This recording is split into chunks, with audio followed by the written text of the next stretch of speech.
తిరగలేదు. ఎప్పుడన్నా వచ్చి దీని ముందు ఒక షూటింగ్ తీసుకొని పోవాలి, దూరం నుంచి భలే కనిపిస్తుంది అక్కడికి అనుకుంటుండేవాడిని. నేను ఎప్పుడు రాలేదు. అన్నొచ్చి నేను అక్కడ చర్చి కట్టింది పాస్టర్ నేనే అంటే, అన్న నాకు చాలా కాలం నుంచి తెలుసు. 1995-96 నేను కర్నూలులో సేవ చేయడానికి వచ్చినప్పటి నుంచి తెలుసు. తొందరగా పెట్టేసి పక్కకి వెళ్ళిపోనువా అయ్యా, తొందరగా సెట్ చేసి అనుకుంటునేవాడిని. కానీ ఈరోజు చర్చిలో వచ్చి వాక్యం చెప్తానని కల్లో కూడా అనుకోలేదు.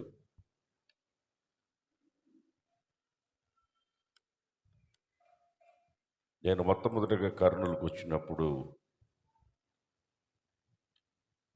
ఒక చిన్న ఇల్లు 2,000 రూపాయలకి ఎస్టీబీసీ ఎదురుగా మిద్ది పైన ఒక చిన్న ఇల్లు, ఇంత ఉంటుంది ఒక చిన్న ఇల్లు. ఆ ఇల్లు తీసుకుని సేవ ప్రారంభించినాను. అప్పుడు కర్నూలులో యెరూషలేం చర్చి చాలా పెద్దది. యెరూషలేం చర్చి పెద్దది. అటు బంగారుపేటలోకి పోతే రూబెన చర్చి పెంతుకోస్తు అనుభవం కలిగి చాలా ఉద్యోగంగా ఉండేది ఆ రోజుల్లో. రూబెన చర్చి ఉండేది. ఆ బ్యాప్టిస్ట్ చర్చి, కోల్స్ కాలేజీ, ఆ స్కూలు మొత్తం 93లో కోర్సులో మీటింగ్ పెట్టినాం. ఏసన్న గారిని పిలిపించి 93 ఎండింగ్లో ఆ సమాధుల పండుగ జరిగే రోజు మీటింగ్లో ఉన్నాం మేము. ఎప్పుడది సమాధి పండుగ జరిగేది? ఏ నెలలో? నవంబర్ 2వ తారీఖు. అప్పుడు మీటింగ్స్లో ఉన్నాం మేము. వద్దులే, పెళ్లి కావట్లేదు. నిన్న పెళ్లి చేశాం కదా కార్డు.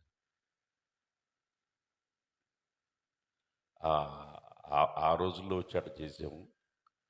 ఇప్పుడు ఈ చర్చి చూస్తుంటే ఇంత పెద్ద చర్చి పాస్టర్ గారికి ఇక్కడ కొంచెం రోడ్లు కానీ బాగుపడ్డాయంటే భలే ఉంటుంది. చాలా బాగుంది, చాలా సంతోషంగా ఉంది. అది అడుగుతున్నాను, ఇది ఆదివారం తర్వాత ఎలా ఉంటుందని అడుగుతున్నాను. ఎందుకంటే బైబిల్ తీసుకుని ప్రశాంతంగా వచ్చాడు, చదువుకోవచ్చు ఎవరికి కనబడకుండా.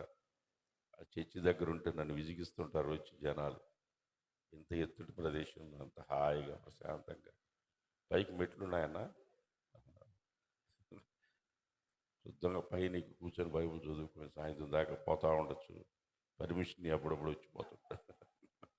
పర్మిషన్ వస్తే పైన కూర్చొని బైబిల్ చదువుకొని పోతాను.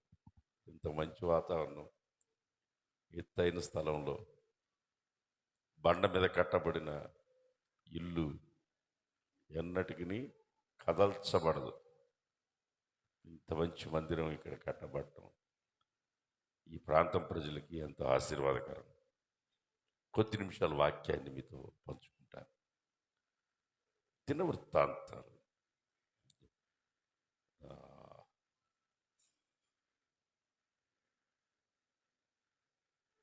అందరు బైబిల్ తీయండి.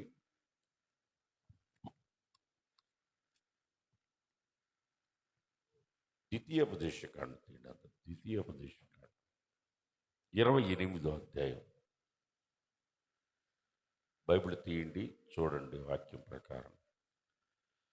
ద్వితీయోపదేశకాండం 28వ అధ్యాయం మొదటి వచనం. నీవు నీ దేవుడైన యెహోవా మాట, ఒకసారి తలెత్తిన సాయి చూడండి, శ్రద్ధగా వినాల.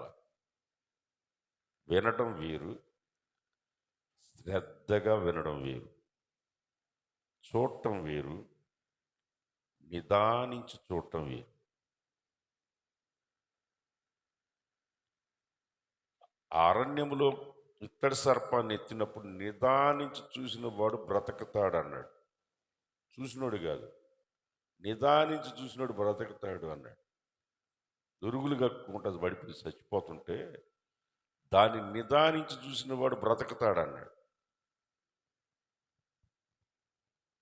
వాక్యం వినేటప్పుడు మనం శ్రద్ధగా వినకపోతే దేవుని మందిరంలో, దేవుని వాక్యం, దేవుని సన్నిధిలో అశ్రద్ధగా ఎప్పటికీ దేవుని మందిరంలో ఉండకూడదు. దేవుని సన్నిధి అంటే శ్రద్ధగా ఉండాలి. దేవుని మందిరానికి వచ్చేటప్పుడు మన ప్రవర్తన సరి చేసుకుంటూ రావాలి. ప్రవర్తన సరి లేనివాడు కూడా అక్కడికి వచ్చిన తర్వాత సరి చేసుకోవాలి. ఆది కాండంలో మనకు ఉంటుంది, 6వ అధ్యాయంలో ప్రతి ఒక్కడు తమ మార్గములు చెడిపి వేసుకుని జీవిస్తున్నారు. ఒక్కడు కూడా ఒక మార్గంలో లేడు, చెడిపి వేసుకుని తిరుగుతున్నారు, ఒక మార్గంలో కరెక్ట్గా లేరు. దేవుని మందిరానికి వచ్చినప్పుడు నేనే మార్గం, నేనే సత్యం, నేనే జీవం అని చెప్పిన దేవుడు ఆయన మార్గంలో నడవాలి. అవసరమైతే ఆయన మార్గంలో పరిగెత్తాలి. 119 కీర్తన అదే అంటది, నడవడం కాదు పరిగెత్తమన్నాడు. ఆయన ఆజ్ఞంలో పరిగెత్తమన్నాడు.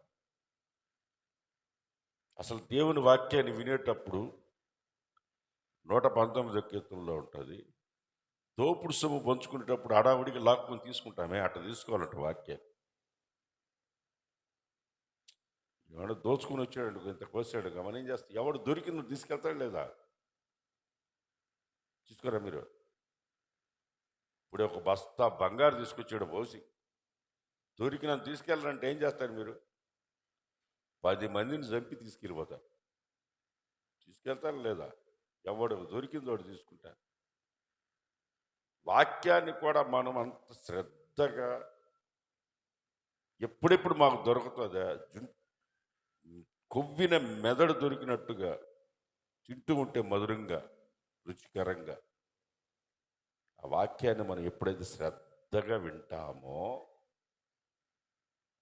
చదవండి, నా మాట శ్రద్ధగా విని నేను నీకు ఆజ్ఞాపించి ఉన్న ఆజ్ఞలను అన్నిటినీ అనుసరించి నడుచుకుంటే, చూడండి ఇక్కడ 2 మాటలు కనిపిస్తున్నాయి. శ్రద్ధగా వినాలా, నడుచుకోవాలి? చెప్పండి.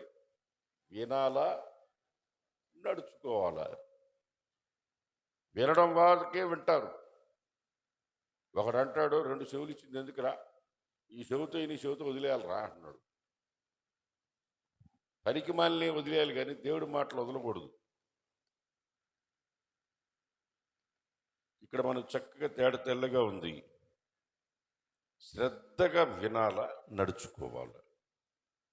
నడుచుకుంటే ఏమొస్తుంది మనకు అంటే, శ్రద్ధగా విని నడుచుకుంటే నీ దేవుడైన యెహోవా భూమి మీద ఉన్న సమస్త జనుల కంటే నిన్ను హెచ్చించును. చపడగొట్టండి, గట్టిగా.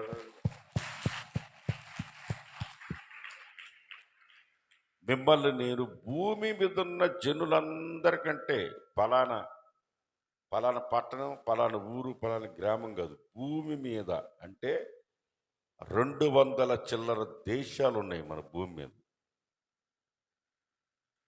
200 చిల్లర దేశాలు ఈ భూమి మీద ఉన్నాయి. మనది భారతదేశం, అర్థం కదా? అట్లా ఎన్ని దేశాలు ఉన్నాయి?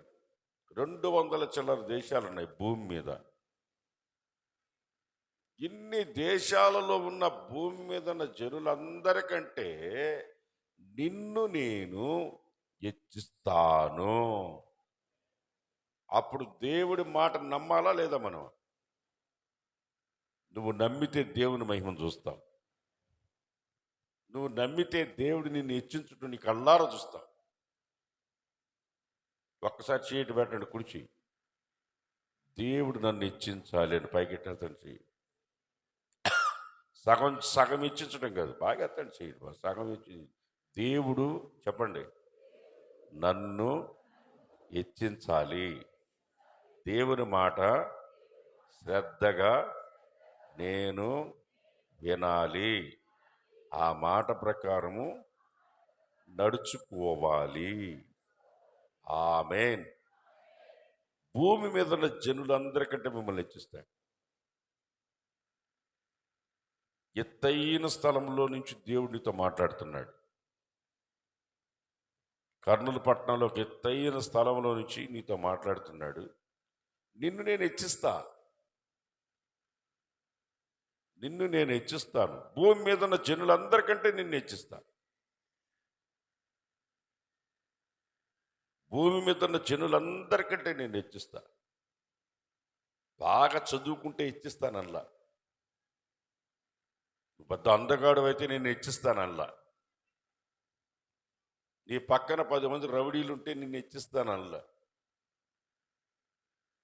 ఒకటే రీజన్ ఏంటంటే, నా మాట విను, శ్రద్ధగా విను, నా మాట ప్రకారం నడుచుకో, నిన్ను నేను హెచ్చిస్తా. చాలా మంది దేవుని వాక్యం చెప్పేటప్పుడు శ్రద్ధగా వినరు. పాటలు పాడేటప్పుడు చప్పట్లు కొడతారు, హుషారుగా కొడతారు, సందడిగా. కొంతమంది ఏమో ఎట్లా కొడతారు, కొంతమంది ఎట్లా కొడతారు, కొంతమంది ఈగలు తోలుకుంటారు, కొంతమంది పక్కన వాళ్ళు కొడతారు, ఈ రకరకాలుగా చప్పట్లు కొడతారు. వాక్యం అనగానే చిన్నగా కాళ్ళు చాపి, ఆడవాళ్ళు అయితే చిన్నగా ముసుగు ముందుకు లాగి, మగవాళ్ళు పాపం ముసుగు లేదు, ఏం చేస్తారు, గుడ్ల కొబ్బలా చూస్తుంటారు. వీళ్ళు నిద్రపోవడానికి ప్లాన్ వేయడానికి కుదరదు. ఇక చిన్నగా ముందుకు లాగేసి కళ్ళు మూసి వాక్యం అయ్యేటప్పటికి ముగిచ్చేయంగానే మళ్ళీ ఒక ఆమె అంటది, ఇంత తొందరగా ముగిచ్చారు పాస్టర్ గారు, నా నిద్ర చెడగొట్టారు. నువ్వు ప్రసంగం చేస్తుంటే నాకు నిద్ర బాగా వస్తుంది, ఇంకోసేపు చెయ్యాలి. ప్రసంగం చేస్తే ఆమె నిద్ర వస్తుందంట, నిద్ర మాకుంది. ఇంటికాడ నిద్ర బాగుంటా వాక్యం చెప్తుంటే నిద్ర వస్తుందంట. వాక్యాన్ని శ్రద్ధగా వినకపోతే నువ్వైనా నీ పిల్లలైనా దేవుడు చెప్పే మాట వాగ్దానాన్ని మీరు పొందుకోలేరు. మీరు శ్రద్ధగా వినాల వాక్యం. దేవుడు ఏం చెప్తున్నాడు, మనకేం చెప్తున్నాడు. నేను హెచ్చిస్తాను అంటున్నాడు. హెచ్చిస్తాను అంటున్నాడు. నేను నైజీరియా దేశానికి పోయినప్పుడు 200 దేశాలు ఆ మీటింగ్లో ఉన్నాయి. 200 దేశాలు అక్కడ ఉన్నాయి. ఒక్క 2 నిమిషాలు మాట్లాడడానికి కూడా ఎవరికి ఛాన్స్ ఇవ్వరు. ఎవరు 2 రోజులు నాకు పాట పాడడానికి ఛాన్స్ ఇచ్చారు. ఉత్సాహగానం అనే పాట 2 రోజులు పాడాను. నైజీరియా వాళ్ళందరూ నాతో డ్యాన్స్ చేసి ఎంజాయ్ చేసి పాడారు. నేను అప్పుడు అనుకున్నాను, అసలు పుట్టాల్సింది నేను ఇక్కడే, అనవసరంగా ఏడబుట్టాను ఇండియాలో. వాళ్ళు ఆ డ్యాన్స్లు ఆనందిస్తుంటే, గంతులేస్తుంటే, అసలు ఆనందిస్తుంటే, కానుకలు వేసేటప్పుడు వాళ్ళు డ్యాన్స్లు వేసుకుంటూ వచ్చి కానుకలు వేస్తున్నారు. మనోళ్ళు కానుకలు వేసేటప్పుడు మొహం చూడాలా, ఆనందం దాగిన మొఖాల్లాగా వేస్తామా వద్దా కానుక, దేవుడికి కానుక వేస్తామా వద్దా అని మొఖమంతా ఇటు పెట్టుకొని ఆ పిల్లలకి చిల్లరిస్తారు ఏమని. మీరు కాగితాలు వేస్తారు కదా, పిల్లలకి కాగితాలు ఇచ్చి మీరు చిల్లరేయండి. ఆ పిల్లలకి చిల్లరిచ్చి ఇచ్చి నేర్చుకొని చిల్లర మొహం వాళ్ళు అయిపోతారు పిల్లలు. వేసి 5 రూపాయలు 10 రూపాయలు పిల్లలకి ఇవ్వండి. ఓ 10 రూపాయలన్నా కానుకేయాలని తెలుస్తుంది. చిల్లరిస్తుంటారు చిల్లర. ఆ కర్ణాటకలో ఒక పాప నాకు చర్చి కడుతుంటే అంత ఉండి పెడితే తెచ్చిచ్చింది. మందిరం కడుతున్నావు కదా పాస్టర్ గారు అని. నేను దాన్ని ఎట్టెత్తుకుని ఇటు ఊపా, సౌండే రాలా. ఏందమ్మా సౌండ్ రాలేదన్నా. ఆ పిల్ల కన్నడలో ఒక మాట చెప్పింది నాకు, నమ్మ దేవుడు చిల్లర దేవరల్లా అని. మన దేవుడు చిల్లర దేవుడు కాదనింది. పగల కొడుతుందనంటే కాగితాలే ఉన్నాయి. అంత చిన్న పిల్లకున్న జ్ఞానం ఈరోజు పెద్దోళ్ళకి లేదు. అర్థం గల ఆ నైజీరియా దేశం 200 మంది, 200 దేశాలు వచ్చి అక్కడ ఉన్నాయి. చర్చి ఎంత పొడుగు తెలుసా? 3 కిలోమీటర్లు పొడుగు, 3 కిలోమీటర్ల వెడల్పు. పాటలు పాడేవాళ్ళు ఎంతమంది తెలుసా? 5,000 మంది. పాటలు పాడేవాళ్ళు 5,000 మంది. నాకు ఆ ఊర్లో పాస్టర్లందరూ నాకు ఫ్రెండ్స్. వాళ్ళు గుడాల పండగకు వస్తారు, నన్ను చూడడానికే వస్తారు. అక్కడి నుంచి నేను వస్తారు. 200 దేశాలు ఒక దగ్గర చేరుకున్న దగ్గర దేవుడు నన్ను తీసుకెళ్ళాడు. దేనికి పనికిరాను నేను అదే అనుకుంటాను. నేను ఇంత పనికిరాను నన్ను దేవుడు ఆడికి తీసుకెళ్ళాడంటే వినడం కాదు, వాక్యం దాని ప్రకారం నడవాలి. యేసు ప్రభు ఏం చెప్పాడు? ఎవడైనా నా శిష్యుడిగా ఉండాలనుకున్నారా,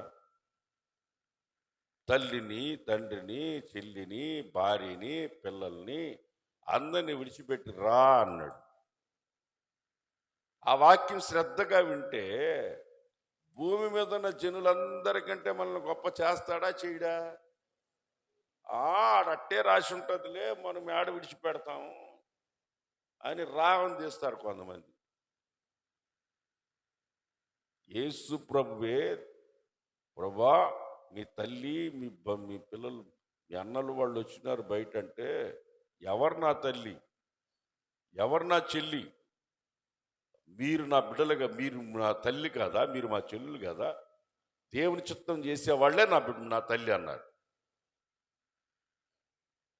వాక్యం చదువుకుంటే సరిపోద్దా? వాక్యానుసారం నడుచుకోబడలేదా? విడిచిపెట్టాలా లేదా? ఆ బైబిల్ అట్టే రాసి ఉంటుందిలే, మనం చేసేప్పుడు మనం చేసుకోపోవాలా అంటే ఎట్లా?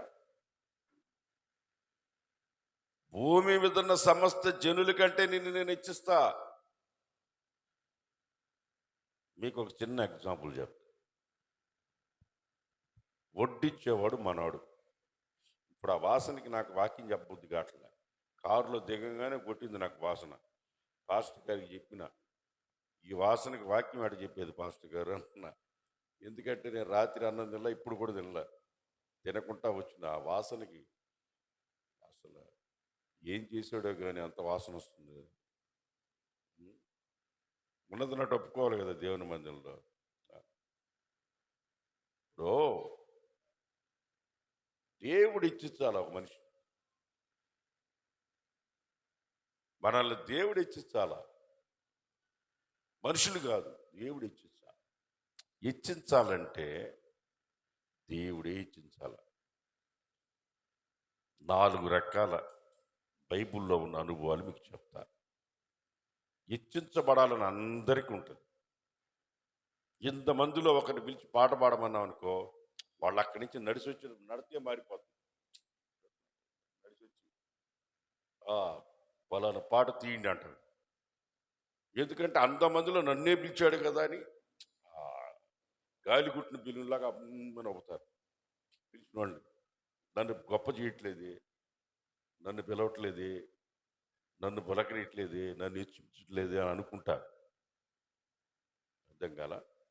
4 రకాల అనుభవాలు చెప్తాను. 1, సాతాను హెచ్చిస్తాడు. సాతాను హెచ్చిస్తాడు.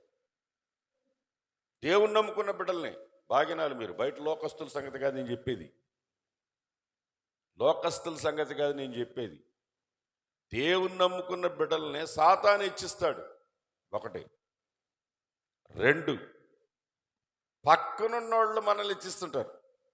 ఆహా, ఈ పాస్టర్ అంత పాస్టర్ లేడు, ఈ పాస్టర్ దేశ విదేశాల్లో తిరిగాడు, అక్కడిచ్చిన డబ్బుని సూట్ కేసులో పెట్టుకోవడానికి స్థలం సరిపాక బైబిల్ కుప్పతొట్లో వేసాడు, డబ్బులు సూట్ కేసులో పెట్టుకుని వచ్చాడు, ఈయన పెద్ద గొప్ప పాస్టర్ అయినా అని పాస్టర్లను పొగడుతుంటారు, పక్కన వాళ్ళు పొగడుతుంటారు. 3వది, మనల్ని మనమే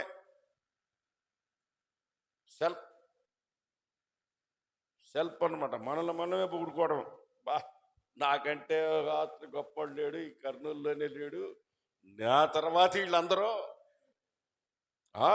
నేను వచ్చినప్పుడు అసలు వీళ్ళు ఎవరు లేరు, అసలు ఈ ప్రాంతంలో సేవే లేదు, నేనే తిరిగినా, నేనే చేసినా అని ఆ బుర్రకథ చెప్పేవాడు ఇతను తెచ్చుకుంటాడు. అట్టొకటి ఇట్టొకడిని. వినరా వీరత వీర కుమార వీరగాదనేడు తందాన తాన తడికిడ అని ఆ పక్క ఈ పక్కడు కొడుతుంటాడు. వాళ్ళ దగ్గర ఇంటి దగ్గర కొట్టించుకుంటా ఉంటాడు. వీడు వాడు కూడా పొగుడుకుంటుంటాడు. వాడు కొడుతుండాలా, వీడు కొడుతుండాలా, వాడిని కూడా పొగుడుకుంటున్నాలా, వాడి కూడా పొగుడుకుంటున్నాలా. 4వది, దేవుడు హెచ్చించాలి. చప్పడగొట్టడు గట్టి విషయాలు. ఎవరు హెచ్చించాలా? ఎవరు హెచ్చించాలి? దేవుడు హెచ్చించాలి. సాతాను హెచ్చిస్తే ఎలా ఉంటుంది? లూకాసు వార్త 4వ అధ్యాయం. లూకాసు వార్త 4వ అధ్యాయం 5వ వచనం చదవండి. లూకాసు వార్త. అప్పుడు అపవాది యేసు ప్రభుని తీసుకుని పోయి భూలోక రాజ్యములన్నిటినీ ఒక్క నిమిషంలో చూపించాడంట. వాడి దగ్గర మన దగ్గర 5G ఉంటే వాడి దగ్గర అప్పుడే 1000G ఉన్నట్టుంది వాడికి. సెల్ ఫోన్లో ఇప్పుడు 4G 5G దాకా వచ్చింది మనకు. అప్పటికే వాడు 1000G ఉంది. ఒక్క నిమిషంలో భూలోకాలన్నీ చూపించేశాడంట యేసు ప్రభుకి. మొత్తాన్ని చూపించేశాడు, ఒక్కసారికి చూపించాడు. ఎవరికే? యేసు ప్రభుకి. నిజమైన దేవుడు, సృష్టికర్త అయిన దేవుడు, అర్థం కదా, ఆయనకు ఒక్క నిమిషంలో చూపించేశాడు, మొత్తాన్ని చూపించేశాడు. శరీరాశ, నేత్రాశ, జీవపు డంబం, ఈ 3 సాతానివి. చెప్పండి. శరీరాశ, నేత్రాశ, జీవపు డంబం. శరీరం కోరుకుంది, కళ్ళతో చూసింది, తినింది. ఈ 3 సైతానికి పెట్టి తిను నా ప్రాణమా, చెప్పండి పెద్దగా చెప్పట్లా మీరు, నా ప్రాణమా తినుము సావుము, అంతే. ఈ 3. ఎవడన్నా తొందరగా చంపాలంటే వాడికి 3 పూట్ల కాదు 5 పూట్ల అన్నం పెట్టాల. గొటక్కని చచ్చిపోతాడు. కొంతమంది మా అత్త చచ్చిపోవట్లేదు పాస్టర్ గారు, ప్రార్థన చేయంటుంటారు. మీ అత్తను మంచం దిక్కుంటా అన్నం పెట్టండి, బీపీ షుగర్ బుస్సని పెరిగి గుటక్కన పోతుంది. ఆమెకు అన్నం పెట్టరు, ఏం పెట్టరు, ఆమె ఇంక బతకతానే ఉంటుంది ఎంతకాలం అయినా. అర్థం కదా? ఎవరినైనా చంపాలనుకుంటే కడుపు నిండా పెట్టాల, తొందరగా పోతారు. సైతాన్ని గడి ప్లాన్ ఇది. శరీరాశ, నేత్రాశ, జీవడం. ఎవరైనా ఈ తిని తాగని చెప్పింది ఎవడు, అన్నీ చూపించినోడు ఎవడు? వాడికి ఒక గౌరవమైన ఒక పేరు పెట్టే నేను, రెవరెండ్ లూసిఫర్. ఎందుకు చెప్పండి? రెవరెండ్ చెప్పండి, రెవరెండ్ లూసిఫర్. యేసు ప్రభు బోధించిన బోధకుడు. సైతాన్ గాడు ఎవడంటే యేసు ప్రభుకే ప్రసంగం చేశాడంటే వాడు ఎంత పెద్ద పాస్టర్ అయి ఉండాలి, వాడు ఎంత పెద్ద పాస్టర్ అయి ఉండాలా? యేసు ప్రభుకే ప్రసంగం చేశాడంటే ఎంత టెక్నిక్ ఉండాలా సైతాన్ గడికి. వాడు రెవరెండ్ లూసిఫర్ యేసు ప్రభుకి ప్రసంగం చేశాడు. నువ్వు పైనుంచి తూకో, దేవదూతలు నిన్ను పట్టుకుంటారు, 91వ కీర్తన చెప్తున్నాడు. వాడికి బైబుల్ క్షుణ్ణంగా తెలిసి క్రైస్తవులకి తెలియదు. మీకు వాడు చెప్తాయనండి, వాక్యం మొత్తం చదవకపోయినా దేవ సేవకులు చెప్పిన మాట విని ఆ మాట ప్రకారం నడుచుకుంటే చాలు, మీరు బాగుపడిపోతారు. మీ కుటుంబాలు భూమి మీద ఉన్న జనులందరికంటే హెచ్చించబడతారు. మీరు దేవుని స్తోత్రం. వాడు చెప్తున్నాడు, ఏమని చెప్తున్నాడు చూడండి. లూసిఫర్, రెవరెండ్ లూసిఫర్ ఏం చెప్తున్నాడు యేసుప్రభుకి? చెప్పండి. ఆ చదివిన తర్వాత, ఈ అధికారం అంతా, ఈ రాజ్యముల మహిమంతా నీకు ఇస్తా, అది నాకు అప్పగించబడి ఉంది, అది ఎవరికి అడిగాలంటే వాళ్ళకి ఇస్తా, నేను ఎవరికి కావాలంటే వాళ్ళకి ఇస్తా, నువ్వు నాకు ముక్కు, నువ్వు నాకు దండ పెట్టి నీకు ఇస్తా, చాలు. ఇదే మాట ఇంకొక ఆమె అనింది, యవనస్తుడని యోసేపుతో అనింది, నేను చెప్పిన మాటను నీకేం కావాలని ఇస్తాను, నేను చెప్పిన మాట అంటే నీకేం కావాలని ఇస్తా.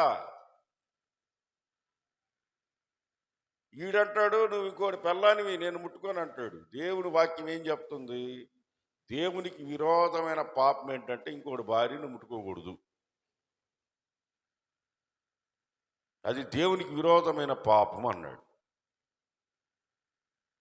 ఆమె కూడా అదే అంటుంది, నువ్వు అన్న మాట అంటే నీకు అన్నీ ఇచ్చేస్తా. సైతాన్ కూడా అదే చెప్తున్నాడు. నాకు అధికారం ఉంది, నేను ఇస్తా అంటాడు. వాడికి ఎవడిచ్చాడు అధికారం? అసలు వాడికి అధికారం ఎట్టొచ్చు? అసలు వాడు ఎవడు? వాడు సైతానికి ఎందుకు మారాడు అంటే, మనల్ని పుట్టించక ముందు దేవుడు దేవదూతలను పుట్టించాడు. బాగేనండి. మనం పుట్టక ముందే దేవదూతలు ఉన్నారు. అప్పటికి మనం పుట్టలా. దేవుడు మనల్ని సృష్టించలేదు. దేవదూతలు ముందు చేసి, మీరు హెస్కేలు గ్రంథంలో చదివితే కనిపిస్తుంది, కాలుచున్న రాళ్ల మధ్యలో దానికి ట్రైనింగ్ ఇచ్చాడు. ఎక్కడిచ్చాడు? వింటున్నారా మీరు? అడిగినప్పుడు జవాబు చెప్పాలా? మీరు వింటున్నారు శ్రద్ధగాని అర్థం అవుతుంది. కాలుచున్న రాళ్ల మధ్యలో ట్రైనింగ్ ఇచ్చాడంట ఈ దేవదూతలకి. ఎక్కడిచ్చాడు? కాలుచున్న రాళ్ల మధ్యలో ఎందుకు ఇచ్చాడు? మనము కాలుచున్న రాళ్లతో దేవుడు ఉద్దేశించాడు. ప్రైజ్ లార్డ్, హల్లెలూయా. మనం ఎవరమే? కాలుచున్న రాళ్లమి.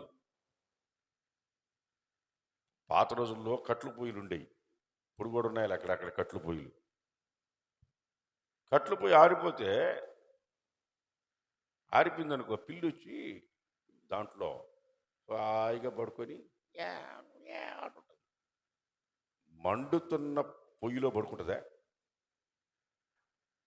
తల్లో బాకుండా గంగిరెద్దులు గుర్తుకొస్తుంది, నోలు తెచ్చాం. పడుకుంటుందా? ఏ అట్ట అనకూడదు. మీరు కాలిపోద్ది. రాగం తీయండి. ఏంటంటే ఏడైనా కాలుతుంది.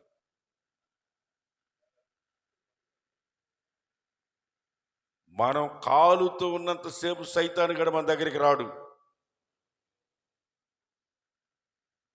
మనం చల్లారిపోయినామనుకో, వచ్చి ఆ పొయ్యిలో పడుకున్నట్టు నీ గుండెల్లో పడుకొని నిన్ను సైతాను కారాగారం చేస్తాడు. వాడికి అధికారం ఎప్పుడు పోయింది? అసలు వాడిని ట్రైనింగ్ ఇచ్చి పెడితే, అప్పుడు ఒక సభాపర్వతం అని దేవుని పర్వతం ఉండేది, పెద్ద పర్వతం, సభాపర్వతం. నా బిడ్డలైన రక్షణ శ్వాస, ఎబ్రి పత్రిక 1:14 ఉంటుంది. ఎబ్రి పత్రిక 1:14, రక్షణ అనే స్వాస్థ్యం పొందబోయే వాళ్ళకి అని ఉంటుంది. ఆత్మలు కాదా అంటాడు. దేవదూతల గురించి రాస్తాడు ఎబ్రి పత్రిక 1:14. ఆ పిల్లలు రక్షణ స్వాస్థ్యం పొందేది ఎవరంటే, ఇటు చూడండి అసలు మనం ఈ దేవదూతలకి ట్రైనింగ్ ఇచ్చాడు. మనం ఎక్కడికి వెళ్ళాలి? ఆ దేవుడు కూర్చున్న స్థలములో మనం వెళ్ళాలి. ఎందుకంటే ఆయన తండ్రి, మన పిల్లలు. తండ్రి రాస్తే ఎవరికి వస్తుంది? ఉంచుకున్నాడుకే. తండ్రి రాస్తే ఎవరికి వస్తుంది చెప్పండి? నేను మాట్లాడలేదు మీరు. తండ్రి రాస్తే వారసులకు వస్తుంది, పిల్లలకు వస్తుంది. అంతకుముందు మగపిల్లలకే వచ్చేది. రామారావు వచ్చినప్పుడు నుంచి ఆడపిల్లలకు కూడా వస్తుంది. ఎందుకంటే ఆయన పెళ్లి లేని వాళ్ళకి తాలిబొడి దింపి పెళ్లి చేసుకుంటుంటాడు. ఆయన ఆడవాళ్ళ ఆస్తిపొడి గుట్టేయాలని ప్లాన్ ఇచ్చాడు. అంటే నా ఉద్దేశం చెప్తున్నా, మీ ఉద్దేశం ఏంటంటే అయిపోయిన తర్వాత నాకు చెప్పండి. ఇప్పుడు లక్ష్మీపార్వతం చేసుకున్నాడు, పెళ్ళి అయినా చేసుకున్నాడు. ఆమెకైనా ఆస్తి ఉంటే ఆయనకు వస్తుందని ఆడవాళ్ళందరికీ ఆస్తి అన్నాడు. అయినా ఇవ్వాలి, ఆడవాళ్ళకి కూడా ఇవ్వాలి. ఇప్పుడు జగన్మామ ఒక్కొక్క సెంట ఎంత స్థలం?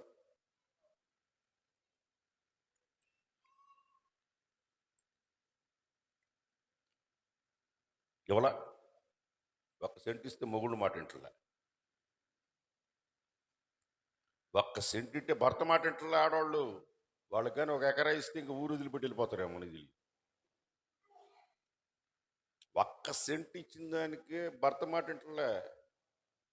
నా మొగుడైన అవసరంలా నాకు జగన్మామ కావాలంటుంది ఒక ఆమె. నాకు మొగుడు అవసరంలే, నాకు స్థలం ఇచ్చాడు, ఒక సెంటు స్థలం ఇచ్చాడు నాకు అసలు నా మొగుడు అవసరంలే, నా జగన్మామ ఉంటే చాలు అంటున్నాడు. వారసులకి ఆస్తి వస్తుంది. ఎవరికి వస్తుంది? అయినా మనకి ఎందుకులే రాజకీయాలు, కానీ అది మనం కథలకు సబ్జెక్టులోకి వస్తాం. ఆస్తి ఎవరికి వస్తుంది? వారసులకు వస్తుంది. వీడేం చేశాడంటే, రెవరెండ్ లూసిఫర్ ఏం చేశాడంటే, తెలివిగా వాడి మనస్సులో వాడి మనస్సులో సభాపర్వతం మీదకి వాడు ఎక్కాలనుకున్నాడు. దేవుడు ఉండే స్థలంలోనికి వెళ్ళాలని వాడు తన్ను తాను హెచ్చించుకున్నాడు. తన్ను తాను మనస్సులో, శరీర రీతిగా కాదు, ఆత్మలయ్యి. అవి ఆత్మలు, శరీరంలో ఉండవయి, దేవదూతలు ఆత్మలు అన్నాడు. చాలా పవర్ఫుల్ దేవదూతలు. ఒక్క దేవదూత 1,33,00,000 మంది చెప్పేసింది. అంత పవర్ఫుల్ దేవదూతలు అంటే. చాలా అందమైనవి. యుద్ధానికి ఒక దేవదూత, సమాచారానికి ఒక గాబ్రియల్, సమాచారానికి, సంగీతానికి రెవరెండ్ లూసిఫర్. వీళ్ళు మనసులో తలుచుకున్నాడంట. ఇప్పుడు పాపం చేయాలంటే 4 గోళ్ల మధ్యలోకి తీసుకెళ్ళి చేయాల్సిన అవసరంలే. మనస్సులో చేస్తే చాలు నరకానికి పోవడానికి. అర్థం కాల? వ్యభిచరిస్తుంటే పట్టుకొని వచ్చి రాళ్లతో కొట్టమంటున్నారు. మనసులో చేసేవాడిని ఏం చేయాలా? మనసులో పాపం చేసేవాడు ఏమనాలా? మనసుతో చేస్తే శరీరం పాడైపోతుంది. తెలుసా మీకు? కొంతమంది పీడకలల ద్వారా కూడా పాడైపోతారు. పీడకలతో కూడా శరీరం నాశనం చేసుకుంటారు. శరీరం అపవిత్రం అయిపోతుంటుంది. పీడకలల వల్ల కూడా అపవిత్రం అయిపోతుంది. వాడు మనసులో తలించాడంట, మనం వెళ్ళాల్సిన తండ్రి దగ్గర ఉన్న స్థలంలో కూర్చునే స్థలంలోకి నేను వెళ్ళాలి అనుకున్నాడు. అందుకోండి పైనుంచి కిందకు దూసేశాడు. వాడు పైనుంచి తోయబడి దేవుడు చేసుకున్న వ్యక్తికి అక్కడికి వెళ్ళాలని, తన బిడ్డలకి అక్కడికి వెళ్ళాలని ముందుగా ట్రైనింగ్ ఇచ్చాడు కదా. నా బిడ్డలు వస్తారు, నా బిడ్డల కోసం నేను అక్కడికి తీసుకెళ్ళాలి అని చెప్పాడు కదా. ఆ సైతాన్ని ఏం చేశాడంటే, వీని ఎట్లా తీసుకెళ్తాడో చూద్దాం, వీళ్ళని నేను మోసం చేసి తూర్పు దిక్కున ఏదేళ్ళలో ఒక తోటలో పెట్టాడు దేవుడు. ఈ చెట్టు పొలమని తినద్దు అన్నాడు. వీళ్ళని ఎట్లాగైనా దేవుని మాటని మీరేటట్లుగా చేసి, దేవుడు ఆదామును ఏదో తోటలో పెట్టేటప్పుడు, ఆదామును ఏదేళ్ళలో తూర్పు దిక్కున ఒక తోటలో పెట్టినప్పుడు తనను ఆశీర్వదించి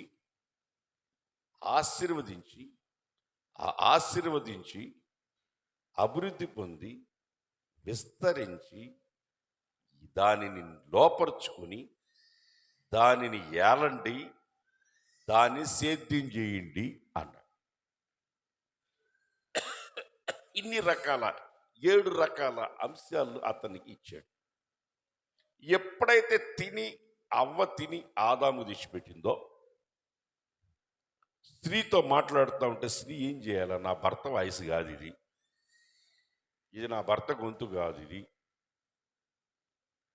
నా భర్త గొంతు కాదు, ఇది కొత్త గొంతు, ఇది దేవుడి గొంతు కూడా కాదు, ఇది అయినా నా భర్తకి వెళ్ళాడు. ఇదేంటిది? సర్పం మాట్లాడుతుంది. ఈ తోటలో ఎప్పుడు ఇలా జరగలేదు. అయినా ఆయన తీసుకుని వచ్చి మాట్లాడాలా లేదా? మీరు చెప్పండి అమ్మ, మాట్లాడాలా లేదా? భర్త లేనప్పుడు ఎవరితో అంటే వాళ్ళతో మాట్లాడుకుంటా బాతకాన్ని పెట్టుకోవచ్చా? ఇది మౌనంగా ఉండరు, మాట్లాడేటట్టున్నారు మీరు. చెప్పండి, వదిలేసాం, మాట్లాడచ్చా? వాడు చిన్నగా మాటల్లో పెట్టి విస్తారమైన మాటల్లో ఏమొస్తుంది? దోషం వచ్చేస్తుంది. తప్పు చేయరు, వ్యభిచరించరు, ఏమి చేయరు. సెల్ ఫోన్లో ఏదో ఒకటి మాట్లాడుతూ ఉంటారు. వాడు ఒక ఆమె, వాడు భార్య నాకు టచ్ ఫోన్ కావాలనిందంట. కొనిచ్చినాడు. దాంట్లో ఆటోమేటిక్ రికార్డింగ్ పెట్టి ఇచ్చేసాడు. ఆ మనిషి ఎవరితో మాట్లాడుతుందో రికార్డింగ్ అవుతుంది. వాడికి ఆ మనిషికి తెలియదు. ఆన్ చేయడం, మాట్లాడటం మాత్రం తెలుసు. ఒకరితో మాట్లాడుతుంది. హలో, ఎక్కడున్నావు? నేను నీళ్ళల్లో మునుగుతున్నాను. ఎంత లోతులో ఉన్నావు? నేను నడుము లోతులో ఉన్నాను. మునిగి పోబాక, జాగ్రత్త అంటుంది. మీ ఆయన ఎక్కడికి పోయాడు? చికెన్ తేడానికి పోయాడు. "హా, వస్తున్నాడు వస్తున్నాడు దుర్మార్గుడు వస్తున్నాడు, పెట్టే పెట్టే పెట్టే పెట్టే" అనేది. మొగుడు దుర్మార్గుడా? కష్టపడి సంపాదించి పనిచేసి భార్యని పోషిస్తుంటే ఎవడో ఆ పాపం చేయలే, వ్యభిచరించలా, ఏమి చేయలే, ఊరికే మాట్లాడుతుంది ఫోన్లో. ఆ సిమ్ తీసి ఇంట్లో హోమ్ థియేటర్లో పెట్టి పెద్ద సౌండ్ పెట్టి వాళ్ళ భార్యకి అంతా వినిపించినాడు. వినిపిస్తే ఆ తలుపు సాటున కుక్కను కొట్టే కర్ర ఉందే, దాన్ని తెచ్చి బాదినాడు చూడు. విమానం మాత్రం మోగింది. ఈ విమానం ఆకాశంలో పోతుంటే అంట చూడు, ఈ పట్ల ముయ్యనింది. ఏదేర తోటలో సైతాన్తో మాట్లాడుతుంది. నేత్రాశ, శరీరాశ, జీవడమ్మం పెట్టి తినిపించి దిగంబరులు చేసి హెచ్చించాలని మిమ్మల్ని హెచ్చిస్తున్నా, మీరు దేవుడితో సమానం అయిపోతారు, మీరు ఇది తింటే మీరు దేవుళ్ళు అయిపోతారు అంటే దేవుడికి ఉన్న ఒక స్వభావం ఏంటో చావు లేనోడు. సైతాన్ చెప్పింది నిజమే, మీరు పాపం చేస్తారు, మీరు పాపంలోనే ఉంటారు ఇక జీవితాంతం అని దేవుడి పేరు చెప్పి పాపంలో పడేయాలని ప్లాన్ చేసి. అర్థం కదా? సాతాను తిని తీసుకొచ్చి ఆదాము తింటావా తినవని జుట్టు పట్టుకుంది. తింటావా తినవని జుట్టు ఆమె తినింది కదా, నువ్వు తింటావా తినవని పెట్టింది. అందుకనే మగవాళ్ళకి బట్టన ఎత్తి వస్తుంది చూడండి, కాదు ఆడవాళ్ళకి రాదు. ఆడవాళ్ళకి బట్టన ఎత్తి వస్తుందా? ఏడన్నా వస్తుందా ఆడవాళ్ళకి బట్టన ఎత్తి? మగవాళ్ళకే వస్తుంది. అప్పుడు ఆదాము జుట్టు పట్టుకుంది ఆ మనిషి, అప్పటి నుంచి బట్టన ఎత్తి వస్తుంది మగవాళ్ళు. నన్ను అడుగుతారేమో, నీకు పెళ్ళా లేదు కదా, నీ జుట్టు ఎందుకు ఊడిందని నిన్ను అడుగుతాను. నాకు పెళ్ళా లేకుండా నా జుట్టు ఎందుకు ఊడిందంటే, నాకు క్యాన్సర్ వ్యాధి వచ్చింది చేతి మీద, ఆ ట్రీట్మెంట్కి ఊడింది. అర్థం కదా? భర్త జుట్టు పట్టుకుని లాగిన ఉంటుంది, తినిపించింది. అప్పుడు ఆ ఆదాముకు వచ్చిన అధికారాన్ని మొత్తం సైతాన్ దొంగిలిచ్చేసింది. ఆ అధికారం యేసు ప్రభుతో మాట్లాడుతుంది. నాకు అధికారం ఉంది, నేను ఇవ్వచ్చు తీసుకోవచ్చు, నా దగ్గర ఉంది. అందుకు యేసు ప్రభు ఏమన్నాడంటే, దేవుడైన యెహోవాను తప్ప ఇంకెవరిని గణపరచకూడదు. నీకు తెలియదా? దేవుడికి ఒక్కడికే దండం పెట్టాలని తెలీదా? నీకు నేను దండం పెడతానా? నీ మాట నేను వినాలా? వాక్యంతోనే దానికి జవాబు చెప్పాడు యేసు ప్రభు. ఇది సైతాను ద్వారా మనుషుల్ని హెచ్చించడము. ఒక వ్యక్తిని హెచ్చిస్తాడు. సైతాను మాట వింటే నీకు ఆస్తి ఇస్తాడు, అంతస్తులు ఇస్తాడు, బిల్డింగ్లు ఇస్తాడు, కార్లు ఇస్తాడు, డబ్బు ఇస్తాడు, ఏమి కావాలన్నా ఇస్తాడు. అది సైతాన్ ఇచ్చింది, దేవుడిచ్చింది కాదు. అది మనోళ్ళు చెప్తుంటాడు, దేవుడు నన్ను ఆశీర్వదించాడు, నాకు కారు ఇచ్చాడు, దేవుడు నన్ను ఆశీర్వదించాడు, నేను 4 బిల్డింగ్లు కట్టాను, దేవుడు నన్ను ఆశీర్వదించాడు, నేను అది చేసింది. సైతాన్ చేసింది దేవుడు చేసింది తెలియట్లా కొంతమందికి. సైతానికి ఏం చేస్తాడు? ఇవన్నీ ఇచ్చి నీ సమయాన్ని అంతా దొంగిలించి వాటి కోసం అట్లా కాపాడుకోవటమే నీ బతుకంతా పోతుంది. దేవుడు పని చేసింది ఇప్పుడు ఇంకా మీరు కావాలంటే చూడండి, ఏమి లేనప్పుడు ఎంత సేవ చేస్తారంటే ఒక సేవకుడు, అన్నీ ఉన్నప్పుడు ఇంట్లో పడుకొని నిద్రపోతుంటాడు. ఏమి లేనప్పుడు రిక్షాల మీద, సైకిల్ మీద, నెత్తి మీద పెట్టుకొని విలేజ్లకు పోయి, అక్కడికి పోయి ఆటోల మీద ఎక్కి, ఇక్కడికి వెళ్ళి ఆడెళ్ళి, ఏమి లేనప్పుడు ఎక్కువ సేవ చేస్తారు. అన్నీ ఉన్నప్పుడు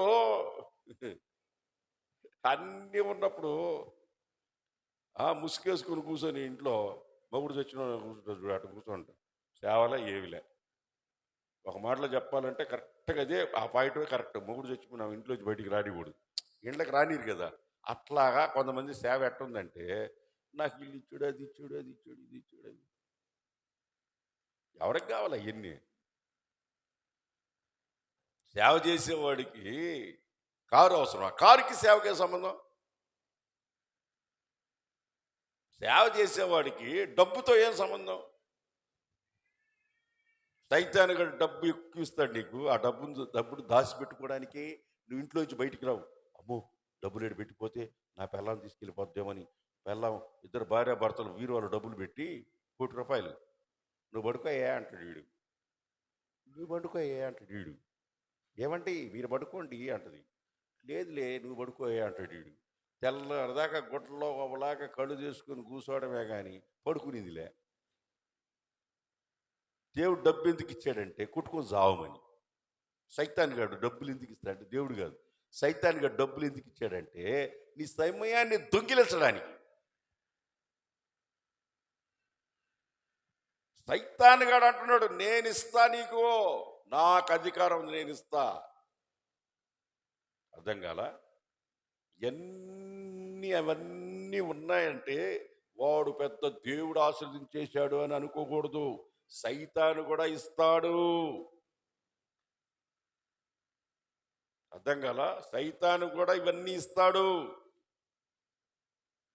ఆ వనలా నా మాటని నీకేం కావాలని ఇచ్చేస్తా. మా భర్త ఇంట్లో లేడు, ఊరి మీద పోయినాడు మా భర్త. నా మాట విన్నావంటే ఒరే బానిసా వేసేబో, నువ్వు నా మాట విన్నావనుకో, నువ్వు నా మాట విన్నావంటే నీకు అన్నీ ఇచ్చేస్తా, నీకు ఏం కావాలని ఇస్తా. నేను చెప్పిన మాట నువ్వు. ఒంటి మీద ఉన్న బట్ట ఆమె చేతికిచ్చి పరిగెత్తి పారిపోయాడు. నీ మాట నేను విన్నాను.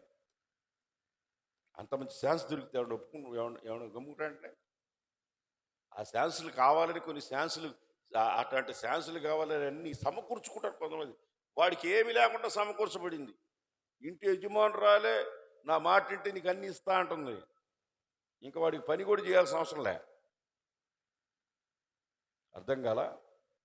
అలాంటి సైతాన్ని గాడికి ఇస్తానని రకరకాల ఆఫర్లు పెడుతుంటాడు. ఆఫర్స్, సైతాన్ని గడి ఆఫర్లు అంటారు దీన్ని.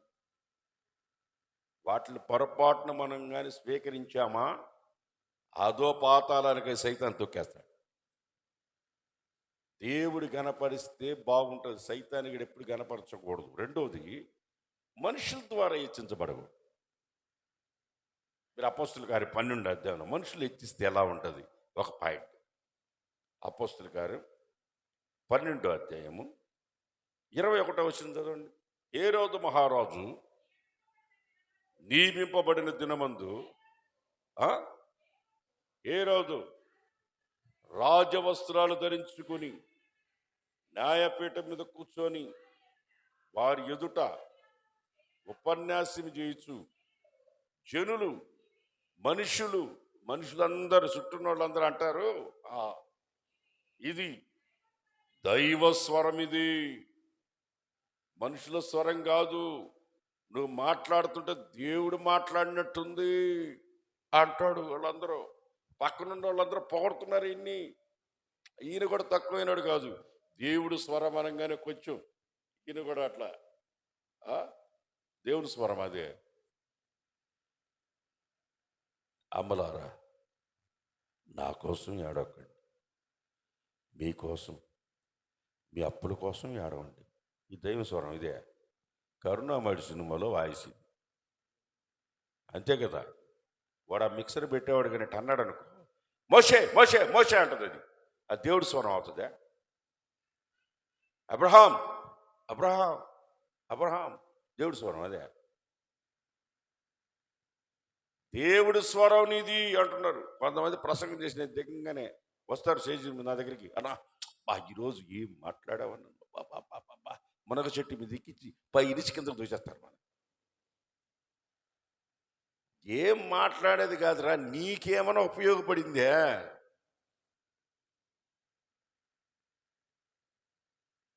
ఆ వాక్యంలో తప్పులు పట్టడానికి కాదు నువ్వు వినాల్సింది. యేసు ప్రభు కాలంలోనే ఉంటారు తప్పులు పట్టడానికి వచ్చేవాళ్ళు, చూడటానికి వచ్చేవాళ్ళు, తాగిపోవడానికి వచ్చిన వాళ్ళు, ఇచ్చిపోయేవాళ్ళు, రకరకాల వాళ్ళు ఆ రోజుల్లోనే ఉన్నారు. బతుకులు మార్చుకునేదానికి వచ్చినాడు ఒకడు కాదు, తిరిగిపోయేవాళ్ళు కొంతమంది వచ్చినాడు యేసు ప్రభుతో. ఇంత ఓడపోతే వండుకోవడం పనే లేదు, ఏమైనా 2 రొట్టెలైనా 5 చేపలు 2 చేపలు అది 5,000 మంది పెట్టేస్తాడు అని ఆయనతో కూడా తిరుగుతున్నారు. పొగడుతున్నారు ఇక్కడ పక్కన, దేవుడి స్వరం నీది, దేవుడి స్వరం నీది. దెబ్బకి ఏమైందంటే ఆడ చదవండి భలే ఉంటుంది.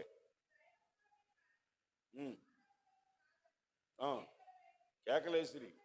అతడు దేవుణ్ణి మహిమపరచనందున వెంటనే ప్రభు దూత అతనిని మొత్తగా పురుగులు బట్టి సచ్చాడు. ఆమెనండి, ఆమెనంటంలా ఏ గట్టిగానంటే దేవుణ్ణి గణపరచునోడు ఏమవుతాడు? పురుగులు బట్టి సస్తాడు. పురుగులు పట్టాలంటే భూమిలో పెడితే కొన్ని రోజులు పడుతుంది. వాడికి అప్పటికప్పుడు పురుగులు పడి చచ్చిపోయాడు. దేవుణ్ణి మహింపరచకపోతే పురుగులు పడి చచ్చిపోతారు. ఒక్కరు మనల్ని పొగడాలని ఎప్పటికీ అనుకోకూడదు. అపోస్తలుడైన పౌలుని పొగిడితే బట్టలు చించుకున్నారు. బట్టలు చించుకున్నారు వాళ్ళు. మేము మనుషులమురా, మా అమ్మల్ని కాళ్ళకు దండం పెడతారేంట్రా, మమ్మల్ని పొగడతారేంట్రా? బట్టలు చించుకున్నారు. నిజమైన దైవ సేవకుడు అంటే ఎవరైనా పొగిడితే బట్టలు చించుకోవాలి. మేము కాదురా, దేవుడి ఘనత పొందాలి మా వలన. దేవుడి ఘనత పొందాలి, మనం కాదు, మనుషులు వల్ల కాదు. ఫస్ట్ ఏం చెప్పాను? సాతాను వలన. నోళ్ళు తెరవండి, ఏం పర్వాలే. అందరి నోళ్ళు మీరు చెప్పింది మీకు అర్థమైందా లేదని నేను అడుగుతున్నాను అంతే.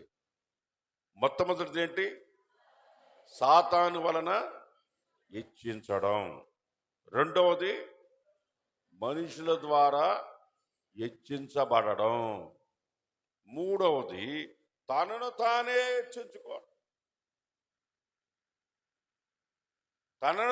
హెచ్చించుకోవడం. మనకు ఫిలిప్పీ పత్రికలు ఏముంటుందంటే, యేసు ప్రభు దేవుని కుమారుడై ఉండి తనను తాను తగ్గించుకున్నాడని. తనను తాను తగ్గించుకున్నాడు కనుక భూమి మీద ఉన్న సమస్త మోకాలు ఆయన దగ్గర వంగాలన్నాడు. అంతే. ఆమేన్, హల్లెలూయా. తగ్గించుకునేవాడు దేవుని మందిరానికి వస్తారు. కొంతమంది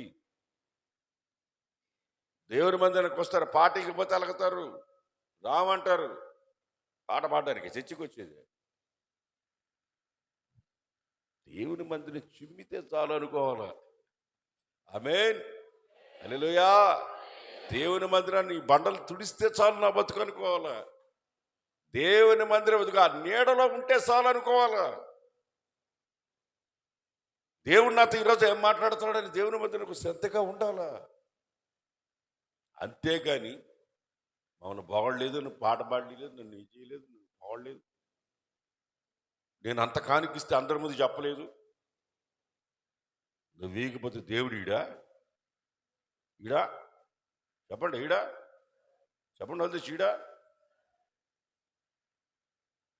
ఒకడు దేవునికి 10,000 ఇవ్వాలనుకున్నాడంట.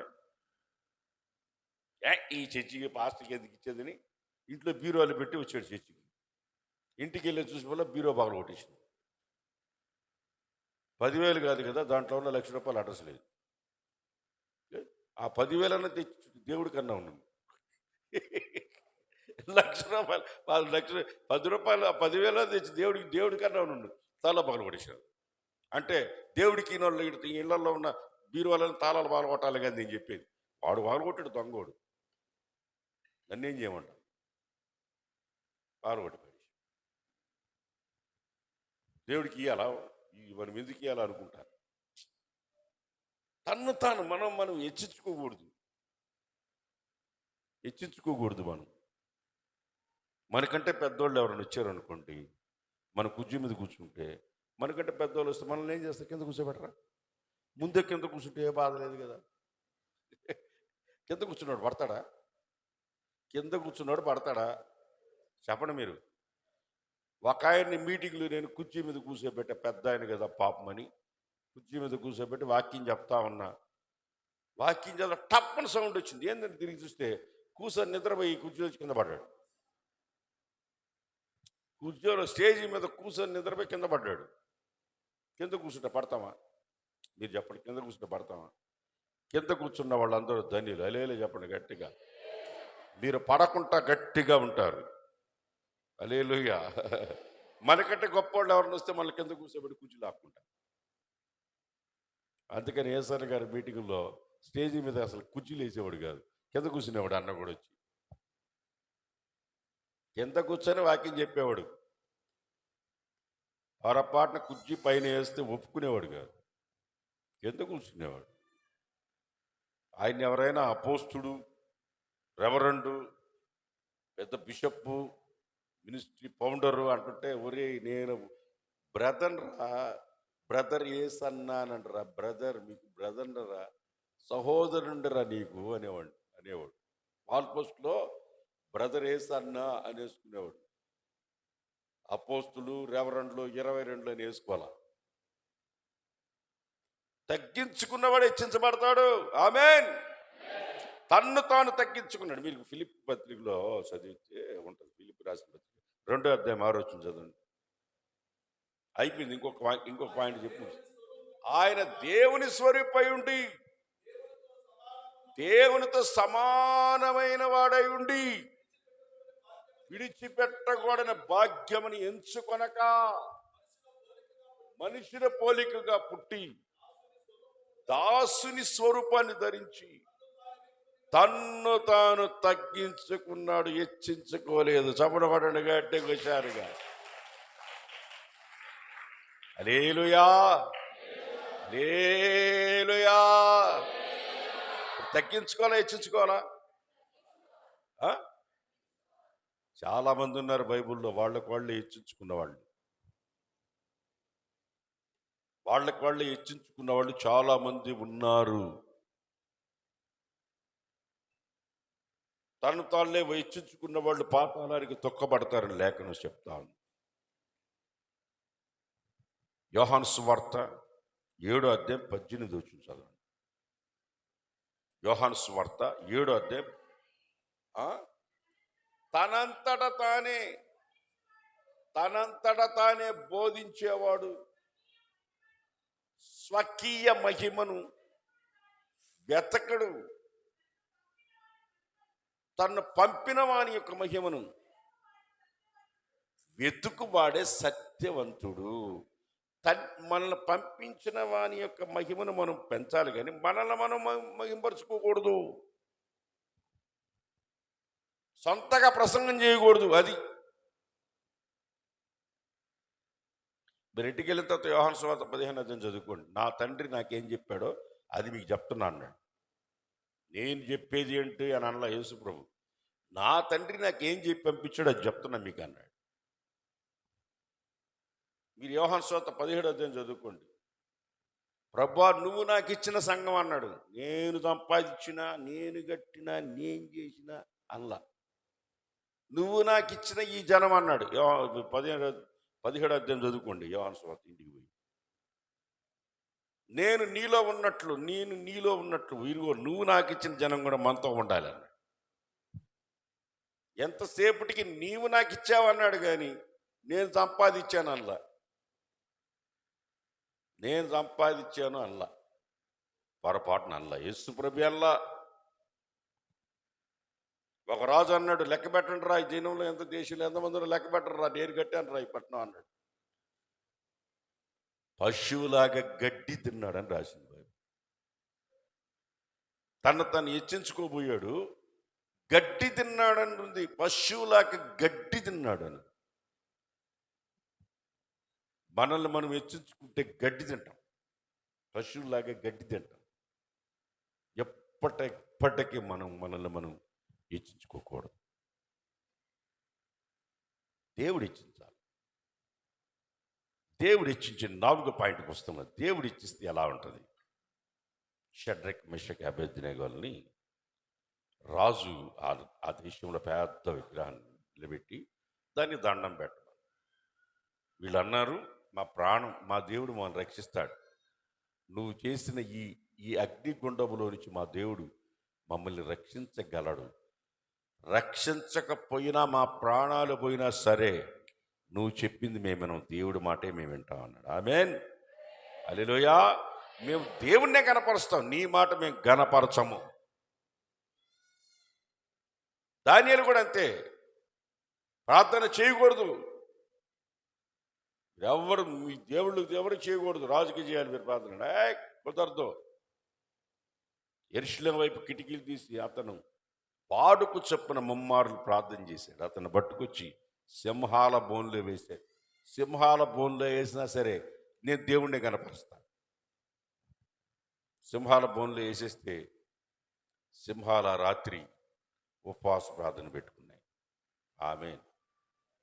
గట్టిగా చెప్పండి. మీకు ఉపవాసం మీకు పెట్టలేదులే, గట్టిగా చెప్పండి. హల్లెలూయా చెప్పండి గట్టిగా. ఆ సింహాలన్నీ ఏం చేసినాయి? ఉపవాస ప్రార్థన పెట్టుకున్నాయి.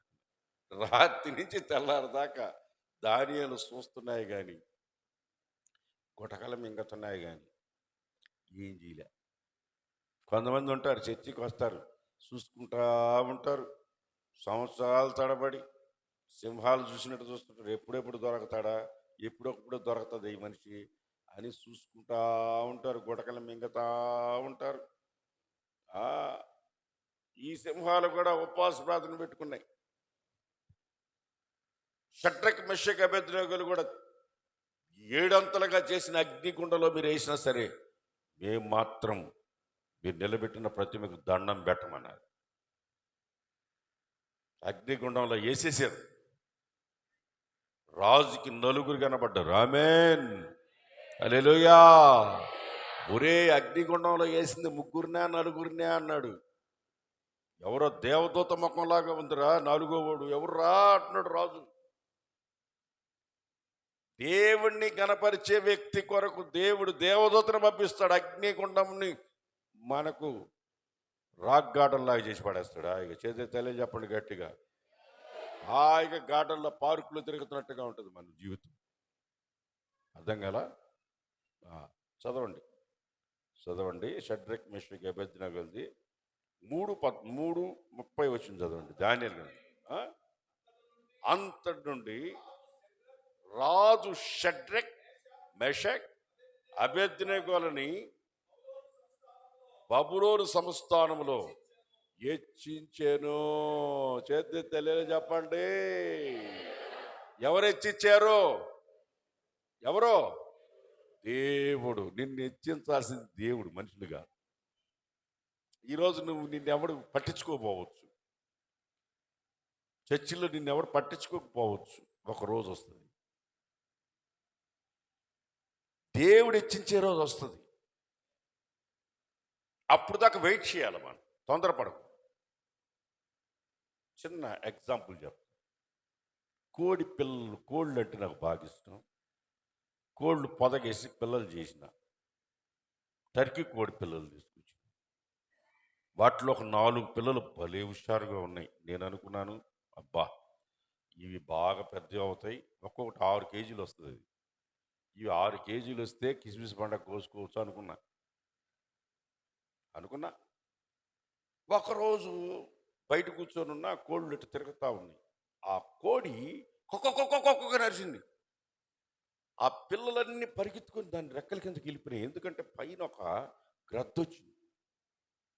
ఈ 3 లావుగా బలంగా తెలివిగా ఉన్నాయే, అవి 3 మాత్రం వాళ్ళ అమ్మ పిలిస్తే రాకుండా బయట రెక్కలెట పెట్టుకొని ఇరుసుకొని తిరుగుతున్నాయి. ఇట్లా పైనుండి రావడం గద్దెట పట్టుకొని రెండుటిని ఇట పైకి ఎత్తుకు వెళ్ళిపోయింది. పైనే కిస్మిస్ పండగ చేసి కడుపులో ఉన్న పేగులు బయటకు వచ్చినాయి, కళ్ళు బెరికేసినాయి, పైనే తినేసి పైనుంచి కింద వేసింది. నేను అప్పుడు పరిగెత్తుకోపోయినా పైనుంచి చేసిన బతకతాయని పోతే అప్పటికే దానికి లోపల ఉన్నన్ని పెరుక్కొని తినేసి పైనుంచి కింద వేసేసి. ఈ అర్థం ఏంటంటే, కొంతమంది దాచబడకుండా మేమందరం కనబడాలహో అని తిరగతుంటారు చూపించుకుంటా. బైబిల్లో ఒక ఆమె చూపించుకుంటా తిరిగింది. ఎవరు తెలుసు ఆమె? తెలీదా? నేను చెప్తానండి. ఆగరు. శారా గర్భం రాలా, ఆగరికి గర్భం వచ్చింది. ఆగరు శారా అనుమానం, ఆగర గర్భం. కడుపుతో ఉన్న మనిషి, నేను కడుపుతో ఉన్నానహో చూడండి, ఇది ఏమైనా ఎగ్జిబిషన్ చూడడానికి? చూడండహో చూడండహో చూడండహో అని చూపించుకుంటా తిరిగి దేవుడు అన్నాడు, ఆ మనిషి కడుపులో ఉన్నది మనిషి కాదురా, అడవి గాడిద అన్నాడు. ఏమన్నాడు చెప్పండి, గట్టిగా చెప్పండి. ఇప్పుడు శారానే కదా పాపం ఆమె అబ్రాహం దగ్గర పంపించింది. యజమానురాలు చిన్న చూపు చూసి చూపించుకుంటా తిరిగింది. చూపించుకుంటా తిరిగి చెప్పిన మాట వినకుండా మేమే పెద్ద గొప్ప అని ఎవరినోళ్ళు హెచ్చించుకుంటే అడవి గాడిదలే పుడతాయి. దేవుని మందిరంలో మేమే గొప్ప, మేము గొప్ప అంటే వాళ్ళందరూ ఎవరు? పెద్దగా చెప్పట్లా మీరు? చెప్పండి, ఏం పర్వాలేదు, నేనున్నాను, గట్టిగా చెప్పండి. ఏ గాడిదలు అయ్యి? అడవి గాడిదలు. ఆ గాడిదకి 4 కాళ్ళు, ఈ గాడిదలకి 2 కాళ్ళు. గాడిదలకి 4 కాళ్ళు ఉంటాయి. మన కర్నూలు ఏం ఫేమస్? మన కర్నూలుకి దేనికి ఫేమస్ చెప్పండి? డాక్టర్స్కి, డాంకీస్కి, డస్ట్కి. అంటే ముందుకు వస్తే కొరకతాయి, వెనక్కి వస్తే కొడతాయి. ఈ గాడిదలు కూడా కొన్ని చర్చిలో చేరినాయి. ఎవరికోళ్ళు గొప్పలు చేసుకోవాలనే గాడిదలు కొన్ని చేరినాయి. పాస్టర్ మాట వినరు, వాక్యం వినరు, శ్రద్ధగా వినరు, నడుచుకోవాలనుకోరు, గాడిదలాగా ప్రవర్తిస్తుంటారు. వాళ్ళని హెచ్చించుకోవాలనుకుంటారు. మీరు తగ్గించుకోండి, ఏదో ఒకరోజు దేవుడు నిన్ను హెచ్చిస్తాడు. అది భూమి మీద ఉన్న జనులందరికంటే నేను హెచ్చుగా హెచ్చిస్తాడు. చేతుల తల్లి చెప్పండి, తగిన సమయమందు నా బలిష్టమైన చేతి కింద మీరు దాచబడి ఉంటే తగిన సమయమందు నేను నిన్ను హెచ్చిస్తాను. తగిన సమయమందు నేను హెచ్చిస్తాను. నువ్వు దాచబడి ఉంటే హెచ్చిస్తాను. ఆ కోడి కింద ఉన్నాయి, అవి పెద్ద పెద్దవి అయినాయి. ఈ బయట తిరిగినాయి, కిస్మిస్ పండగ అయిపోయింది. అర్థం కాల? మీరు ఇప్పుడు దాచబడాలని అనుకుంటున్నారా? అందరికి చూపించుకుంటే తిరగాలనుకుంటున్నారా? దేవుడు మహింపరచాలనుకుంటున్నారా? సైతాన్ని హెచ్చించాలనుకుంటున్నారా? మిమ్మల్ని మీరే హెచ్చించుకోవాలనుకుంటున్నారా? దేవుడు హెచ్చించాలనుకుంటున్నారా? పక్కనున్న వాళ్ళు హెచ్చించాలనుకుంటున్నారా? మిమ్మల్ని మీరు దేవుడు హెచ్చించాలనుకుంటున్నారా? దేవుడు హెచ్చిస్తే ఎవడూ తొక్కలేడు. చెప్పండి, దేవుడు హెచ్చిస్తే ఎవ్వరూ, గట్టిగా చెప్పండి, దేవుడు హెచ్చిస్తే ఎవ్వరూ తొక్కలేరు. వడ్డిచ్చేవాడు మనోడైతే మొక్కలు మన దగ్గరికి వస్తాయి. ఆమేన్, హల్లెలూయా. ఏడ మూలన కూర్చున్నా వాడు వచ్చి మనకే వేసిపోతాడు. మూలనున్నా కానీ మనకి వేసిపోతాడు మొక్కలు. ఎందుకంటే వడ్డిచ్చేవాడు ఎవడో మన దేవుడు. మనోడైతే నువ్వు ఎవరు కనబడకుండా ఉన్నా ఒకరోజు బానిసగా ఉన్న యోసేపుని అన్ని దేశంలో హెచ్చించాడా? హెచ్చించాడా లేదా? మోషేని ఐగుప్తులో ఫరోకు దేవునిగా చేశాడా లేదా? అపోస్తలుడైన పౌలుని నేను నీచుణ్ణి, దుర్మార్గుణ్ణి, హానికరుణ్ణి, అతన్ని నమ్మి పరిచర్య ఇవ్వలేదా? గొప్ప చేయలేదా? యెహోషువని దేవుడు హెచ్చించలేదా? మోషే నువ్వు ఆగు, యెహోషువకి ఇచ్చే ఘనత మహిమ. దేవుడే యెహోషువని పేరు చెప్పి యెహోషువకి ఘనతనిచ్చాడు. నీ దినములన్నిట ఎవ్వరు నీ ఎదుట నిలువలేరని యెహోషువతో నీ దినములన్నిట ఎవ్వరు నీ ఎదుట నిలువలేరని యెహోషువతో వాగ్దానము చేసినావు.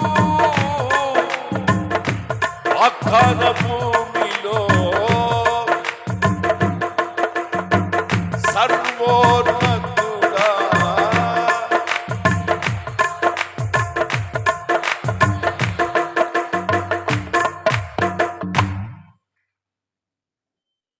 సూపర్ ఏం వాయిస్తున్నారు అప్పులా ముగిస్తున్నా, నేను ముగిచ్చేస్తున్నా. ఒక్కసారి మిమ్మల్ని అడుగుతాను, మీరు నాకు డైరెక్ట్గా జవాబు చెప్పండి.